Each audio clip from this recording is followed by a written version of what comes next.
आज हम लोग स्टार्ट कर रहे हैं एक नया चैप्टर कोऑर्डिनेशन कंपाउंड। ठीक है, उसमें सबसे पहले हम लोग पढ़ेंगे characteristic of transition element. Transition element कौन से होते हैं? डी ब्लॉक वाले एलिमेंट। ठीक है, तो जो डी ब्लॉक होता है उसका इलेक्ट्रॉनिक कॉन्फ़िगरेशन होता है n-1 होल डी NS। ठीक है, ये हमारा इलेक्ट्रॉनिक कॉन्फ़िगरेशन होता है डी ब्लॉक का। इसके बाद हम लोग देखते हैं इलेक्ट्रॉनिक कॉन्फ़िगरेशन। पहले देखते हैं कि डी ब्लॉक में कौन कौन से एलिमेंट प्रेजेंट होते हैं। तो Sc Ti वक्र,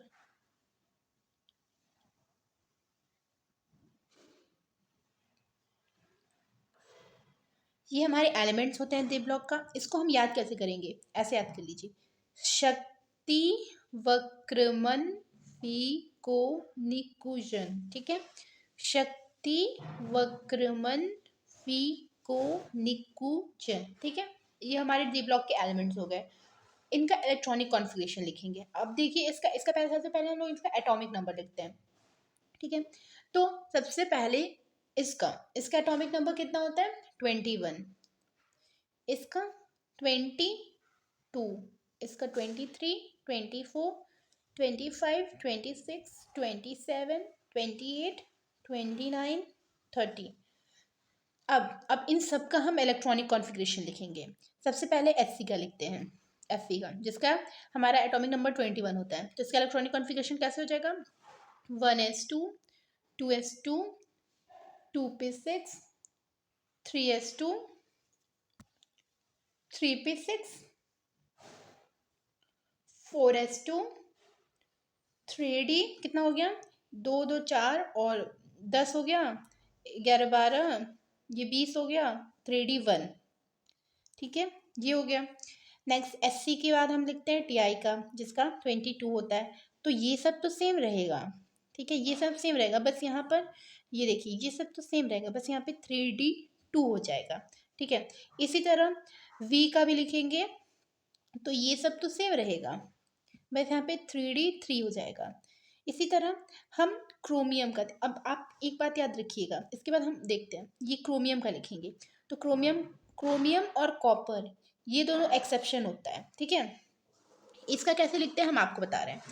इसका इलेक्ट्रॉनिक कॉन्फ़िगरेशन देखिए, 1s2, 2s2, 2p6, 3s2, 3p6, 4s1, 3d5। ठीक है, पहले इसको मतलब इसमें तो आप लोग को लगता होगा कि हमको ऐसे लिखना है 4s2, 3d4, ऐसे नहीं लिखना है, हम ऐसे लिखेंगे क्योंकि इस टाइम देखिए ये ज़्यादा स्टेबल है। एस हाफ फिल है और ये भी हाफ फिल है, तो इस टाइम जो क्रोमियम है वो ज़्यादा स्टेबल है, इसलिए हम इसका इस तरह से लिखते हैं। इसके बाद आप MnFeCONi सबका लिख लीजिएगा, हम कॉपर का लिखते हैं। ठीक है, तो कॉपर का कैसे लिखाएगा? 1s2, 2s2, 2p6, 3s2, 3p6, 4s1। एक मिनट ना, देखिए ये कितना 29 क्रोम हमारा कॉपर का 29 एटॉमिक नंबर होता है। तो 1s2, 2s2, 2p6, 10 हो गया, ये 3s2 और 3p6 और ये तो यहाँ पे 2 होगा, 20 हो गया। ठीक है, 4s2 के बाद 3d20 हो गया, ये हमारा क्या रहा है? 9। तो अब आप लोग को लगेगा कि हम लोग इसको ऐसे लिखेंगे, लेकिन ऐसे नहीं लिखेंगे क्योंकि ये यहाँ से यहाँ तक तो सेम रहेगा, लेकिन अगर हम इसको 4s1 और 3d10 लिख दे तो ये ज़्यादा स्टेबल हो जाएगा, ये हाफ फिल हो जाएगा, ये फुल फिल हो जाएगा। तो हाफ फिल और फुल फिल ज़्यादा स्टेबल होता है, तो इसीलिए हम क्रोमियम का कॉपर का इलेक्ट्रॉनिक कॉन्फ़िगरेशन लिखते हैं 1s2, 2s2, 2p6, 3s2, 3p6, 4s1, 3d10। ठीक है, और ये एक्सेप्शन क्यों होता है? क्योंकि हम आपको बताएं कि इस जब हम इसको ऐसे लिखते हैं तो ये हाफ फिल और फुल फिल हो जाता है, जिसकी वजह से इसकी स्टेबिलिटी बढ़ जाती है, उसीलिए हम इसको ऐसे लिखते हैं। ठीक है, अब इसके बाद हम लोग देखेंगे मेटेलिक कैरेक्टर। ठीक है, जो हमारे ट्रांजिशन एलिमेंट्स होते हैं वो मेटेलिक होते हैं नेचर में, क्योंकि वो इजीली इलेक्ट्रॉन डोनेट कर सकते हैं। जो हमारे ट्रांजिशन एलिमेंट्स होते हैं वो मेटलिक होते हैं। क्यों मेटलिक होते हैं? क्योंकि वो इजिली इलेक्ट्रॉन को डोनेट कर सकते हैं। मेल्टिंग एंड बॉइलिंग पॉइंट, ठीक है। अब हम जानते हैं कि जो हमारे ट्रांजिशन एलिमेंट होते हैं, ठीक है, उनकी जो मेल्टिंग और बॉइलिंग पॉइंट होती है, हमारे जो ट्रांजिशन एलिमेंट्स होते हैं उनकी मेल्टिंग एंड बॉइलिंग पॉइंट जो होती है वो एस ब्लॉक से ज़्यादा होती है, एस ब्लॉक से कम। देखिए, जब हम लेफ़्ट टू राइट जाते हैं, ठीक है, तो हमारा क्या होता है कि न्यूक्लियर चार्ज इंक्रीज होता है, जिसकी वजह से साइज न्यूक्लियर चार्ज इंक्रीज होता है, जिसकी वजह से साइज छोटा होते जाता है, साइज छोटा होते जाता है, ठीक है। अगर साइज छोटा हो रहा है तो फोर्स ऑफ अट्रैक्शन इंक्रीज हो रहा है, ठीक है। तो हमारा मेल्टिंग एंड बॉइलिंग पॉइंट इधर इंक्रीज होते जाता है। तो पहले हमारा एस ब्लॉक आता है, फिर पी और फिर डी आता है, ठीक है। एस पी सॉरी एक मिनट, एस सबसे पहले एस आता है, फिर उसके बाद डी आता है, फिर पी आता है। तो अब ऐसे हम जा रहे हैं तो यहाँ पर हमारा न्यूक्लियर चार्ज इंक्रीज हो रहा है, मतलब कि जो डी ब्लॉक होते हैं उनका melting and boiling point S block से तो ज़्यादा होता है, ठीक है। एस ब्लॉक से तो डी ब्लॉक का मेल्टिंग एंड बॉइलिंग पॉइंट ज़्यादा होता है, लेकिन पी ब्लॉक से डी ब्लॉक का मेल्टिंग एंड बॉइलिंग पॉइंट कम होता है, ठीक है। आपको लिखना कैसे एग्जाम में, हम आपको नोट सिखा देते हैं, ठीक है। सबसे पहले मेटलिक कैरेक्टर क्या होता है? सारे ट्रांजिशन एलिमेंट्स मेटलिक होते हैं क्योंकि वो इजीली इलेक्ट्रॉन पेयर को डोनेट कर सकते हैं, ठीक है। उसके बाद melting and boiling point, transition elements के पास greater melting and boiling point होती है एस ब्लॉक के कंपेयर में, क्योंकि वो मेटलिक बॉन्ड फॉर्म करते हैं, ठीक है।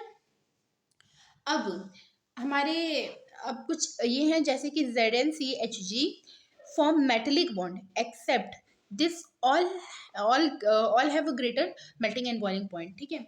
इन तीनों को छोड़ के सबके पास ज़्यादा मतलब greater melting and boiling point होती है, क्योंकि ये तीनों बस जो होते हैं जो कि मेटेलिक बॉन्ड फॉर्म करता है, ठीक है। नेक्स्ट होता है आयनाइजेशन एनर्जी, वही अभी सेम कि जब मेल्टिंग एंड बॉइलिंग पॉइंट हमारे डी ब्लॉक का एस ब्लॉक से ज़्यादा होता है और पी ब्लॉक से कम होता है, तो आयनाइजेशन एनर्जी हमारे डी ब्लॉक का एस ब्लॉक से ज़्यादा होगा और पी ब्लॉक से कम होगा। क्योंकि आयनाइजेशन एनर्जी ज़्यादा क्यों होगा? क्योंकि जब इधर से इधर जाते हैं तो साइज कम होता है, तो साइज कम होता है तो सब एकदम पास आ जाते हैं, तो फिर इनको इलेक्ट्रॉन को निकालने के लिए बहुत एनर्जी चाहिए होती है, इसलिए ionization energy left to right increase होने लगता है, ठीक है। उसके बाद ऑक्सीडेशन स्टेट है, तो हमारा जो ट्रांजिशन मेटल है उसके एलिमेंट्स का ऑक्सीडेशन स्टेट हम आपको बताएंगे। जो हमारे ट्रांजिशन एलिमेंट होते हैं उसमें जो Sc होता है वो +2 और +3 दोनों ऑक्सीडेशन स्टेट शो करता है, और Ti +2 +3 +4, V +2 +3 +4 +5, और Cr +2 +3 +4 +5 +6, Mn +2 +3 +4 +5 +6 +7, Fe +2 +3 +4 +5 +6, CO +2 +3 +4 +5, और Ni +2 +3 +4, कॉपर +1 +2 और Zn +2, ठीक है। लेकिन जो हमारे ट्रांजिशन एलिमेंट होते हैं वो वेरिएबल ऑक्सीडेशन स्टेट शो करते हैं, लेकिन इसमें जो Sc में जो मतलब शो तो दोनों करता है, लेकिन अधिकतर Sc में हम +3 ऑक्सीडेशन स्टेट पाते हैं, ठीक है। इसी तरह Ti में +4, V में +5, Cr में +3 एंड +6, Mn में +2 एंड +7, Fe में +2 एंड +3, CO में +2 एंड +3, Ni में +2, और कॉपर में +2 एंड Zn में भी +2। ये हम अधिकतर यही ऑक्सीडेशन स्टेट हमें मिलता है, लेकिन ये शो इतना करता है, ठीक है, वेरिएबल ऑक्सीडेशन स्टेट। इसके बाद हम देखते हैं एटॉमिक एंड आयनिक रेडियाई। जब Sc से Mn तक जाते हैं तो साइज डिक्रीज होता है, क्यों? क्योंकि न्यूक्लियर चार्ज इंक्रीज होता है। लेकिन जब Fe से Zn तक जाते हैं तो साइज इंक्रीज होने लगता है, क्यों? क्योंकि उसमें इलेक्ट्रॉन के बीच में रिपल्सन इंक्रीज हो जाता है, ठीक है। मैग्नेटिक प्रॉपर्टी हम कैसे निकालते हैं? हम जानते हैं मैग्नेटिक प्रॉपर्टी का फॉर्मूला होता है √n+2। n क्या होता है? कितने अनपेयर्ड इलेक्ट्रॉन हैं, ठीक है। अभी हम देखे थे कि हमारा जो इलेक्ट्रॉनिक कॉन्फ़िगरेशन होता है Sc का, एक मिनट ना हम आपको दिखाते हैं।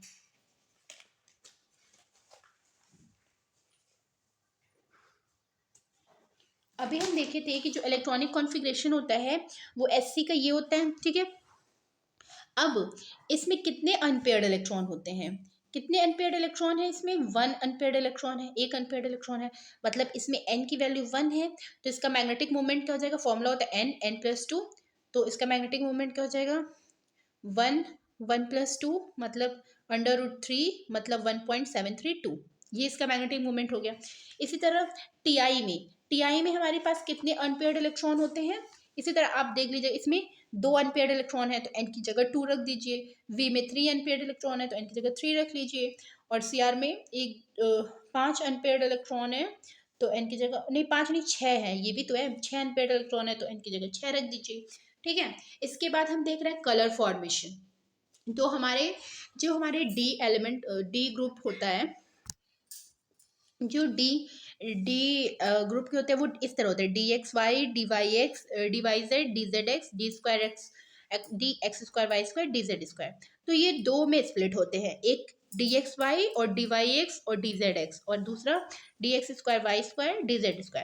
जब इलेक्ट्रॉन हमारे लोअर से हायर में जाते हैं तो कुछ एनर्जी रिलीज करते हैं in the form of radiation, और वही एनर्जी कलर की फॉर्म में दिखता है, इसीलिए ये सब कलर होते हैं। ठीक है, ये कलर शो करते हैं, जैसे कि SC जो +3 वो कलरलेस होता है, Ti4+ वो भी कलरलेस होता है, Ti3+ पर्पल कलर का होता है, Vr4+ ब्लू कलर का होता है, V3+ हमारा ग्रीन कलर का होता है, Cr3+ वॉयलेट कलर का होता है। ठीक है, कैटलिक नेचर, जो ट्रांजिशन मेटल होते हैं और उसके कंपाउंड जो होते हैं वो एक गुड कैटलिस्ट की तरह काम करते हैं, क्योंकि जो उनका डी ऑर्बिटल होता है वो पार्शियली फिल्ड होता है, तो वो इजीली रिएक्ट कर सकते हैं किसी के साथ और प्रोडक्ट में कन्वर्ट हो सकते हैं। ठीक है, जो हमारे डी ब्लॉक के एलिमेंट्स होते हैं वो गुड कैटलिक की तरह काम करते हैं, क्योंकि उनका जो क्योंकि उनका जो डी ऑर्बिटल होता है वो पार्शियली फिल्ड होता है, जिसकी वजह से वो दूसरे एलिमेंट के साथ इजीली रिएक्ट कर सकते हैं और प्रोडक्ट फॉर्म कर सकते हैं।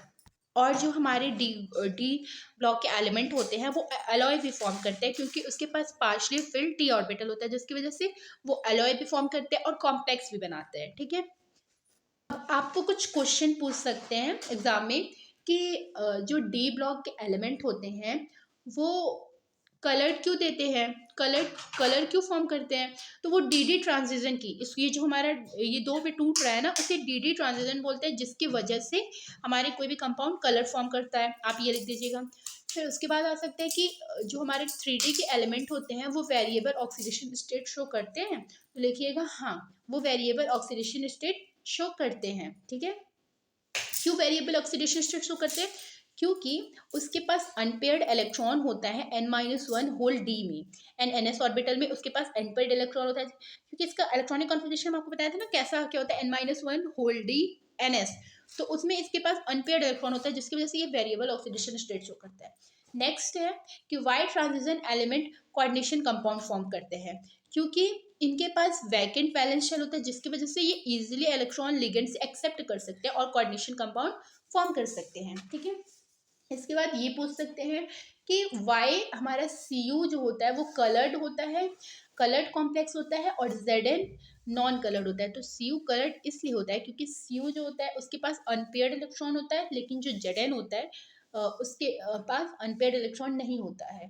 ठीक है, इसी तरह पूछ सकते हैं कि जो हमारा Mn होता है उसके पास हाई ऑक्सीडेशन स्टेट होता है या फिर मोर ऑक्सीडेशन नंबर स्टेट क्यों होता है Mn के पास? क्योंकि Mn के पास ज़्यादा नंबर ऑफ अनपेयर्ड इलेक्ट्रॉन होते हैं, इसीलिए इसके पास ज़्यादा ऑक्सीडेशन स्टेट होता है। ठीक है, ये हमारा ट्रांजिशन एलिमेंट का इंट्रोडक्शन वीडियो हो गया। इसके बाद नेक्स्ट वीडियो में हम लोग वर्नर थ्योरी करेंगे।